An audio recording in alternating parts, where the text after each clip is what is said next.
Messi Fergusson tractor कंपनीची हीच खासियत आहे की फक्त कंट्रोल ऑटो डाफ्ट सेन्स आहे.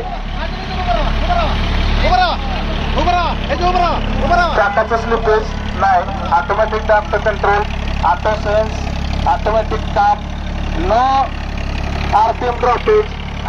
हीच खासियत मॅसी फर्ग्युसनची आहे आणि तीच दाखवण्यासाठी आपण इथं आलोय. 0 आरपीएम ड्रॉपेज आहे, 1500 आरपीएम ला ट्रॅक्टर काम करतोय.